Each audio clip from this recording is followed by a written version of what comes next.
ইচ্ছা করে কাজ করে, নাটক, গান, বিজ্ঞাপন তৈরি করবে। তারপর যখন আমরা তাদের বয়কটের ডাক দিব, তখন তারা মুসলমানদের ছেলে মেয়ে, তারা অভিনেতা ইত্যাদি।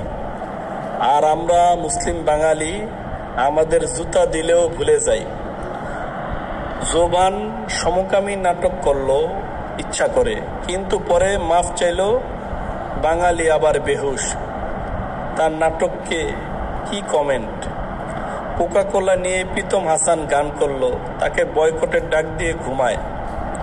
আবার শিমুল বোরহানুদ্দিন জীবন এদের বয়কটের ডাক দেওয়ার ফলেও তিনি আবার একই কথা। তো বাঙালি হিসেবে কি প্রতিবারই আমরা বোকা হব? তাদের ফলোয়ার থাকলে আজকেই আনফলো করেন। এবার ঈদে Coca-Cola, Sprite, Pepsi, 7 up, video ইত্যাদি কোম্পানির ইসরায়েলি পণ্য বয়কট হবে। ঘুম গেলে হবে না, সোচ্চার হতে হবে, জ্ঞান বুদ্ধিকে পরিষ্কার রাখতে হবে, বুঝতে হবে সমস্ত কিছু।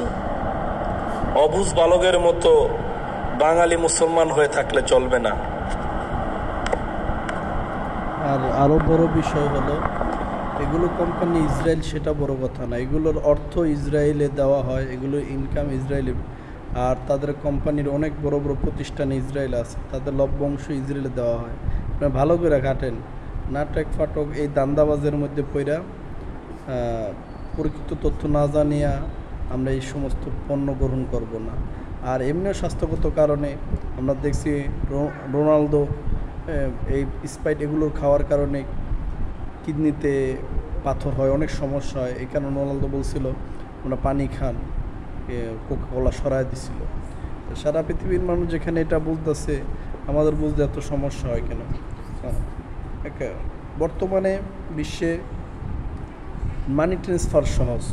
তো এক জায়গায় ইনকাম হইলে ওই টাকা আরেকজন জায়গায় যাইতে পারে। যেমন আমরা মোজো খাইতেছি, স্ক্যানিং করার দ্বারা একটা টাকা ফিলিস্তিনের কাছে যাইতেছে। এরকম কোকা-কোলা যেখানেই হোক, কিন্তু কোকা-কোলা অর্থ যায় এবং এটা ফিলিস্তিনের বাচ্চা শিশুদের হত্যার পিছনে ব্যয় হইতেছে। কোকা-কোলা মানেই ফিলিস্তিনের বাচ্চাদেরকে মারা।